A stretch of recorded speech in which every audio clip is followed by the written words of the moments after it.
Hospital ஒருத்தவங்க நம்ம தெரிஞ்சவங்க போய் சேர்ந்துருக்காங்கன்னா நம்ம பழம்லாம் போய் வாங்கிட்டு போய் பாக்குறது இல்லையாப்பா? அந்த மாதிரி அவர் ஜெயிலுக்கு போய் கடந்துட்டாங்களே. அவர் தான் 2வது கல்யாணம் பண்ணிட்டார்லப்பா. அன்னைக்கு கூட மலேசியா மாமா வந்து சொன்னார்ல. அதனாலதான் நான் சொல்றேன், போயிட்டு வந்தோம். இவங்களுக்காக ரோகிணி வீட்டை கூட பார்த்த மாதிரி இருக்கும்ல. எல்லாம் சொல்றீங்க, ஆனா ஜெயில போய் பாத்துட்டு வந்துக்கலாம்ப்பா. டேய், உன் மாமனார் நீ பார்க்கணுமா? அது மட்டும் இல்லப்பா, நீயும் ஃபாரின் எங்கேயுமே போனது இல்லப்பா. நான் சொல்றது கேளு, என்ஜாய் பண்றோம். இப்ப எதுக்கு அவங்க மலேசியா போறாங்க? கரெக்ட் ரோகிணி, நாம தான் முதல்ல போயிருக்கணும். நாமளும் போகாம இப்ப இந்த முத்துவை எப்படி அங்க போக விடாம தடுக்கிறது? என்னங்க நீங்க திடீர்னு என்னமோ சொல்லிட்டு இருக்கீங்க? எதுக்கு இப்ப நம்ம மலேசியாக்கு போறோம்னு சொன்னீங்க? அதுக்கெல்லாம் இப்ப நம்ம கொஞ்சமா சேர்த்த பணம் எல்லாத்தையுமே மலேசியாக்கு போய் காலி பண்ணணுமா? இப்பதாங்க உண்டியல கொஞ்சமாவது பணம் சேர்ந்து, உங்களுக்கு அது தெரியாதா என்ன? அந்த ஊருக்கு போய் சுத்தி பார்த்து 4 போட்டோ எடுத்து அதை எங்க ஃப்ரேம் போட்டு மாட்ட போறீங்களா? அப்படி உங்களுக்கு போயே ஆகணும்னா நீங்க மட்டும் போங்க, நாளா வர மாட்டேன். ஓ, பாஸ்போர்ட் எடுக்கிறேன், அது எடுக்கிறேன், இது எடுக்கிறேன்னு சொல்லிட்டு இருக்கீங்க. என்ன பாக்குறீங்க? நான் இங்க பேஸ்டே போறியே. முடிச்சிட்டேன், போதுமா?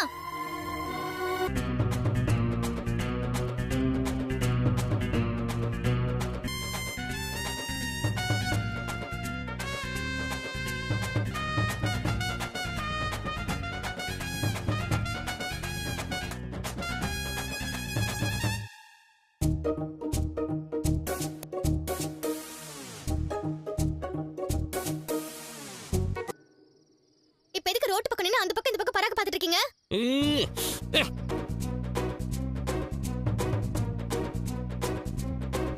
அன்னைக்கு நைட் என்ன சொன்ன? பண்ணுவாங்க.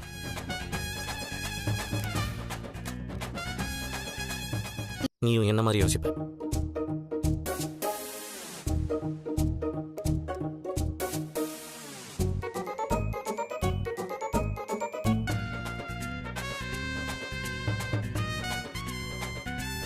உண்மையெல்லாம் கண்டுபிடிக்கணும்ல. ஆனா மலேசியாக்கு போறத பத்தி இப்போ யார் மலேசியாக்கு போறா? மலேசியாக்கு போறதுக்கு மட்டுமா பாஸ்போர்ட் வேணும்? வேற எந்த நாட்டுக்கு போனாலும் அது வேணும்ல. இப்படி சொன்னா பார்லர் என்ன ரியாக்ட் பண்ணுன்னு பாக்குறதுக்காக தான் அப்படி ஒரு கதையை சொன்னேன். புரியுது. இது முன்னாடியே அதில் கண்ணாடி மாட்டு. இப்போ நம்ம மலேசியாவுக்கு போறோம்னு சொல்லிட்டோம். அம்மாவுக்கும் அம்மா அவங்க 2 பேரையும் மலேசியா போலான்னு கூப்பிடுவாங்க. பார்லர் அம்மாவோட மூளை அப்பதான் ரேஸ் கார் மாதிரி வேலை செய்யும். உடனே ஒரு காரணத்தை யோசிச்சு நாங்க வரலன்னு சொல்லுவோம். சொல்லுங்க. அப்புறம் இப்பதானே சொன்னேன். சரி, வாயை மூடிட்டேன். நம்ம எல்லாரும் போறதையும் அது தடுக்கும். இப்ப கேட்கலாம். சரி, ரோஹிணி அப்படி தடுத்தா என்ன அர்த்தம்? அப்ப அங்க ஏதோ பஞ்சாயத்து இருக்குன்னு அர்த்தம். ஆமால, நான் அதை யோசிக்கவே இல்லை. ரோஹிணி மலேசியாக்கு வரேன்னு சொல்லிட்டா? இதுவும் நல்ல கேள்விதான். அப்படி சொன்னா அங்கதான் நீங்க தப்பு பண்றீங்க. என்ன தப்பு? நீங்க நினைக்கிற மாதிரி வரேன்னு சொல்லிட்டு போக முடியாத அளவுக்கு ஏதாவது செஞ்சுட்டா?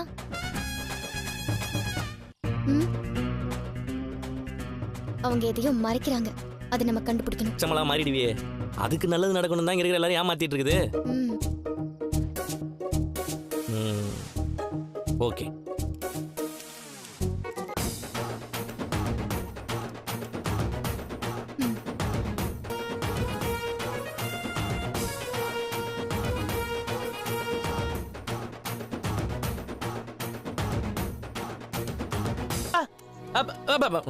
என்னடா? நான் சாப்பிட்டேன். நான் அப்படியே பாஸ்போர்ட் ஆஃபீஸ் வரைக்கும் போயிடலாம். இல்லப்பா, நம்ம கண்டிப்பா மலேசியாவுக்கு போறோம்பா. கார் டியூன்னு இருக்குது, மற்ற செலவுகள்லாம் இருக்குது. இந்த நேரத்துக்கு அதுக்கப்புறம் பார்லர் வீட்டு தான் நம்மளை பாத்துக்க போறாங்க. நேத்தே சொன்னேன்லப்பா. இப்போ வரைக்கும் அவன் மாமனாரை யாருமே போய் பார்க்கல. அதுவும் அவர் ஜெயில இருக்கிற இந்த சமயத்துல கூட சம்மந்தி வீட்டுக்காரங்க வந்து நம்மள அப்படியே இது வேணும்லப்பா.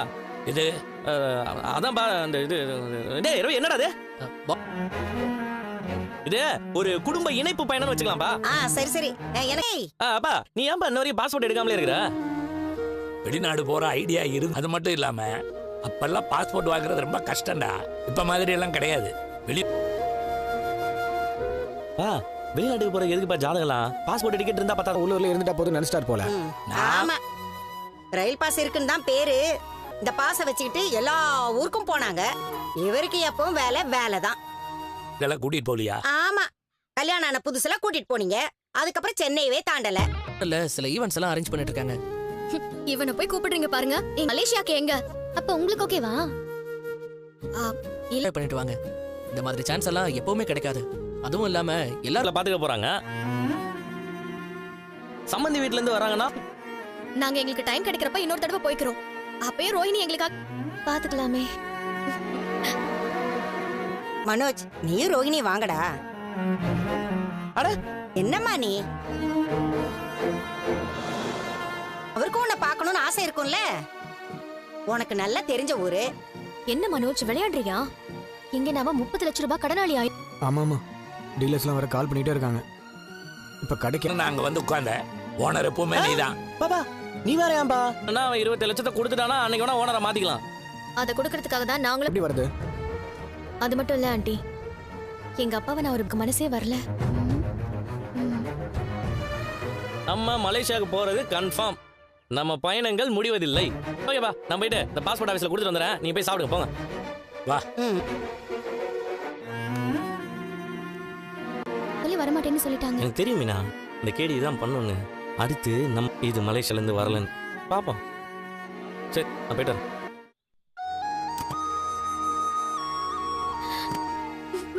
ரோகிணி, ரோகிணி என்னாச்சு? ஏன் அழுவுற? ஒண்ணும் இல்ல. ஒண்ணு இல்லாம எப்படி அழுவாங்க? எல்லாம் என் தலை எழுத்து. எனக்கு என்ன சொல்றதுன்னே தெரியல. ஏன் இப்படி பேசுற? வீட்டுல நடக்கிறதெல்லாம் பார்த்து என்னால அழ மட்டும் தான் முடியுது. நீ எதுவுமே சொல்லல, அப்புறம் எனக்கு எப்படி தெரியும்? அங்கிளையும் ஆண்டியும் கூப்பிட்டிருக்கான். அவங்களும் போக ரெடியா இருக்காங்க. சரி, அதுக்கு பிடிக்கவே இல்ல மனோஜ். இத சொன்னாலும் யாருமே புரிஞ்சுக்கவே மாட்டேங்கிறீங்க. நீயும் எதுவும் கேட்க மாட்டேங்கிற. உன்னாலையும் ஸ்ட்ராங்கா எதுவுமே பேச. அந்த முத்த உன் ஒய்ஃப்காக எவ்வளவு சப்போர்ட் பண்றான். நீ இந்த வீட்டுல எனக்காக எதுவும் அவ ஏன் பார்க்க போறீங்க? சம்பந்தி வீட்டுக்காரங்க ஜெயில வந்து அவரை பார்த்தா அவருக்கு நான் உனக்கு சப்போர்ட் பண்ணல நினைக்கிறியா? நீ இல்லாம இந்த மாதிரி வார்த்தைக்காக மட்டுமே பேசு. உண்மையாவே உனக்கு இதுல அங்க போய் எல்லா செலவையும் நான் பார்க்கணும்னு சொல்றாங்க. ஆல்ரெடி முடியும். கரெக்ட் தான் இல்ல? அப்படி அங்க ஏதாவது ஆனா அதையே பேசிக்கிட்டு இருக்கீங்க. அப்ப நான் இந்த வீட்டுல பணத்துக்காக மட்டும்தான். எனக்கு நல்லா புரியுது. இப்ப என்ன, அந்த முத்து மலேசியா போக கூடாது அவ்வளவு. என்ன வேண்டாம்?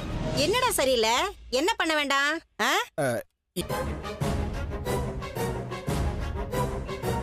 மலேசியா மட்டும் வேண்டாமா? ஏடா உங்க மாமனார் வேற நாட்டு ஜெயிலியா இருக்காரு. இங்க இருந்து யாரும் போக. அந்த காரணத்தை முதல்ல சொல்லு. அப்பா, இந்த முத்து தான் எதை சொன்ன? மா மா அவரை போய் பார்க்கல என்னதான்டா தப்பு? இல்லம்மா, ஃபர்ஸ்ட் டைம் இருக்கும். ரோகிணிக்கு சங்கடமா தானே இருக்கும். அப்படின்னு யார் சொன்னா? பார்லர் சொல்லிச்சா? யார் சொன்னா என்னடா? போக வேணாம்னு சொல்றேன்ல. யாருக்கிட்ட உடம்பு முடியல? இல்லப்பா, ஒரு பேச்சுக்கு சொல்றேன்ப்பா. முடியலன்னு வச்சுக்குவோம். நம்ம என்ன செய்வோம்? ஆறுதலா இருக்கும். அவங்க கூட நாங்க இருக்கோம், கவலைப்படாதீங்கன்னு சொல்றதுக்காக தான். கரெக்ட். டேய், பார்லர்மாவோட அப்பா ஜெயில இருக்கும்போது நம்ம போய் பார்த்தா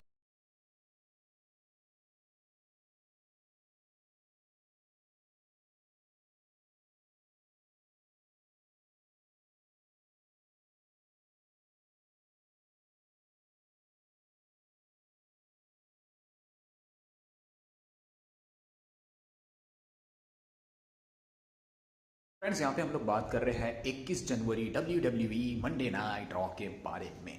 जी हाँ दोस्तों, मंडे नाइट रॉ में पहला यहाँ पे ओपनली एक सेगमेंट हम लोगों को देखने को मिलता है जे उसो और दोस्तों यहाँ पे गुंथैर के बीच में, जहाँ पे दोस्तों यहाँ पर जो है एक हॉट वर्ड्स जो होते हैं वो दोस्तों ये दोनों ही खिलाड़ियों ने एक्सचेंज किया है। बेसिकली यहाँ पे जो हमारे टोटे है वो कहते हैं कि मैं यहाँ पे तुम्हें चैलेंज करता हूँ और मुझे पूरा यहाँ पे विश्वास है कि I am going to be the next world heavyweight champion of the WWE। लेकिन गुंथैर यहाँ पे इन्हें रोस्ट करते हैं। रोस्ट करके दोस्तों गुंथैर इनको कहते हैं कि भाई you are still kid and मुझे भी पता है, तुम्हें भी पता है कि यहाँ पे सैटरडे को भाई मैं चैंपियन को रिटेन करने वाला हूँ। इट सीम्स लाइक दैट कि भाई ये कुछ दोस्तों रॉयल रंबल में नहीं, लेकिन हाँ रॉयल रंबल के पहले यानी कि दोस्तों सैटरडे नाइट मेन इवेंट में इन लोगों का चैंपियनशिप का मुकाबला हो सकता है। That is the amazing thing कि भाई यहाँ पे इतनी ज्यादा हाइप क्रिएट की जा रही है सैटरडे नाइट मेन इवेंट के लिए भी। इसके अलावा दोस्तों यहाँ पे प्योर फ्यूजन और दोस्तों यहाँ पे CTRL डैमेज का एक मैच हम लोगों को नजर आता है, जहां पर दोस्तों देखा गया है कि प्योर फ्यूजन वाले जो है इस समय एक अच्छे खासे इन लोग दोस्तों लय में नजर आ रहे थे। लेकिन ये CTRL डैमेज, यानी देखो ना WWE इस समय दोस्तों किस किस तरह के टीम को नाम देती है। प्योर फ्यूजन हो गया, CTRL डैमेज।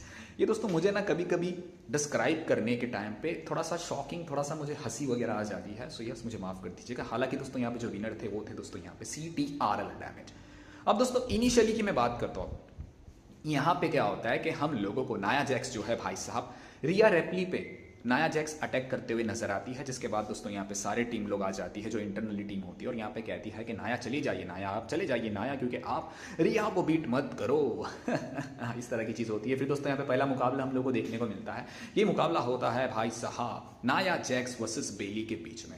अब जैसे कि यहाँ पे पता है कि WWE इस समय क्या कर रही है, नाया जैक्स को एक तगड़ा पुश देगी और हो सकता है कि नाया जैक्स को लोग स्ट्रेच कर देंगे कहाँ तक, रेसलमेनिया तक। और दोस्तों रिया रिप्ली के साथ इनका मैच होने वाला है। हालांकि इस समय आप देखोगे तो यहाँ पे जो एक कैरेक्टर होगा ना नाया जैक्स का, इसको बहुत ज्यादा अपर लेवल में बताया जाएगा। तो दोस्तों यहाँ पे क्या होता है, बेली को नाया जैक्स जो है बीट कर देती है। फिर सडनली दोस्तों रिया रिप्ली फिर से यहाँ पे अपना रेवेंज लेने के लिए आती है और रिया रिप्ली कहती है कि why did you beat me at the बैक स्टेज। और रिया रिप्ली दोस्तों यहाँ पे बहुत ज्यादा बीट करने लग जाती है भाई साहब नाया जैक्स को। फिर नाया जैक्स दोस्तों यहाँ पे जो है उनके पसीने छूट जाते हैं, क्योंकि भाई साहब रिया रिप्ली इस समय जो है ये WWE की फीमेल डिवा में नंबर 1 सुपरस्टार है। वेरी सुन इन लोगों का कड़ा मुकाबला देखने मिलेगा। हो सकता है सैटरडे नाइट या फिर हो सकता है WWE रॉयल रंबल में। इसी के चलते दोस्तों यहाँ पे कोफी किंगस्टन का मैच होता है। जैसे कि अब दोस्तों यहाँ पे कोफी किंगस्टन और जेवियर वुड जो है ये दोस्तों एक चीटर की गिनती में आ गए हैं। इनका मैच होता है दोस्तों यहाँ पे रे मिस्टीरियो के साथ। और रे मिस्टीरियो तो भाई साहब यहाँ पे दौड़ा दौड़ा के कोफी किंगस्टन को मार रहे थे, बीट कर रहे थे। कोफी किंगस्टन को दोस्तों यहाँ पे 619 लगा देते हैं। जेवियर वुड आके दोस्तों यहाँ पे रे मिस्टीरियो की जो लैग होती है उसे खींचने का प्रयास करते हैं, लेकिन रे मिस्टीरियो यहाँ पे खाट करके दोस्तों देते हैं एक झटका हमारे जेवियर वुड को और यहाँ पे पिनफॉल दोबारा रे मिस्टीरियो भाई साहब जीत जाते हैं इस मुकाबले को। लेकिन जेवियर वुड दोस्तों यहाँ पे मैंने कहा ना चीटर बन चुके हैं और चीटर बनते ही दोस्तों जेवियर वुड यहाँ पे अपने रूप रंग में आ जाते हैं और अननेसेसरी हमारे प्यारे रे मिस्टीरियो को बीट करने लग जाते हैं। फिर दोस्तों यहाँ पे NWO, जी हाँ ये NWO दोस्तों एक समय हॉगन के टाइम की एक सीरीज आती थी भाई साहब। एक उनकी टीम अप बिल्ड उन लोगों ने किया था कि भाई new world order something like that उनका कुछ टैगलाइन था। सो उसके कुछ मेंबर दिखाई देते जहाँ पे दोस्तों जेवियर वुड जो है उन लोगों को भी चीटिंग से बीट करता है। जेवियर वुड हो गया है बैड गाय। इसी के चलते दोस्तों फिर यहाँ पे मैच हम लोगों को लास्ट में एक मैच अच्छा खासा मेन इवेंट भी रखा जाता है और उसके पहले दोस्तों यहाँ पे एक सेगमेंट होता है जहाँ पे दोस्तों हम लोगों को सेमी ज़ेन और केविन ओन्स नजर आते हैं। अब दोस्तों बेसिकली यहाँ पे सेमी ज़ेन जो है भाई ये है दोस्तों यहाँ पे रोमन रिंग्स के टीम के मेंबर और सेमी ज़ेन को दोस्तों यहाँ पे जो है केविन ओन्स यहाँ पे कुछ भी कुछ कहते रहते हैं कि भाई तुम्हारा जो ट्राइबल शेफ है तुम उसके अंदर रह रहे हो, हालांकि तुम्हारा ट्राइबल शेफ तुम्हें कभी भी धोखा दे सकता है। समझ नहीं आ रहा है यार कि केविन ओन्स की स्टोरी कॉडी के साथ चलने वाली है या रोमन रिंग्स के साथ चलने वाली है। समटाइम तो ऐसा लगता है कि रेसलमेनिया में हम लोगों को रोमन रिंग्स का मुकाबला केविन ओन्स के साथ तो नजर नहीं आएगा, या हो सकता है एलिमिनेशन चेंबर में कुछ ना कुछ स्पेशल हो सकता है, लेकिन हिंट जो मिलती है ना उसके अकॉर्डिंग उसके तहत तो यही लगता है कि भाई रोमन रिंग्स और दोस्तों यहाँ पे केविन ओन्स का मुकाबला रेसलमेनिया के पहले ही शायद एक बार देखने को मिल जाएगा। Last but never and not the least यहाँ पे दोस्तों एक मुकाबला रखा जाता है Seth Rollins versus Drew McIntyre के बीच में।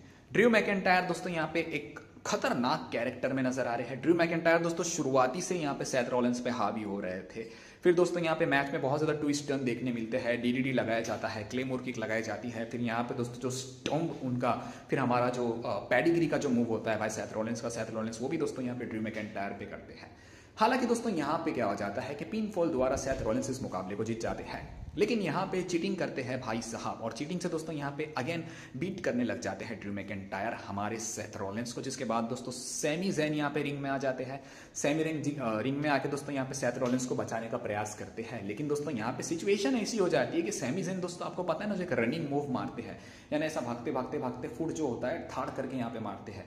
तो सिमिलरली यहाँ पे क्या होता है, यहाँ पे सेथ रॉलिंस है खड़े हुए, यहाँ पे ड्रू मैकेंटायर सेथ को बीट कर रहे हैं और पीछे से सैमी देखते हैं कि भाई जैसे ड्रू ऐसा मूव करेगा तो मैं ड्रू को यहाँ पे बीट करूंगा, लेकिन जैसे ही ड्रू हटता है तो सैमी ज़ेन डायरेक्ट बीट कर देते हैं भाई सेथ रॉलिंस को। यानी इस तरह की चीज दोस्तों आज के रॉ में बताई गई है। एक चीज तो मैं भूल ही गया यार, हमारे पेंटा की, पेंटा तो यार इस समय WWE के बड़े सुपरस्टार बनने वाले हैं। पेंटा का दोस्तों यहाँ पे पीटे के साथ एक मुकाबला होता है जहाँ पे जो पेंटा होते हैं ना वो ये पेंटा दोस्तों इस मुकाबले को जीत जाते हैं। बाय द वे पेंटा का जो स्टाइल होता है, उनका जो मार्क्स है ना, वो मुझे बहुत ज्यादा पसंद है। कमेंट करके बताएगा रॉ के बारे में आपका क्या कहना है, जो कि आज के दिन आप लोगों को दर्शाई गई है, बताई गई है।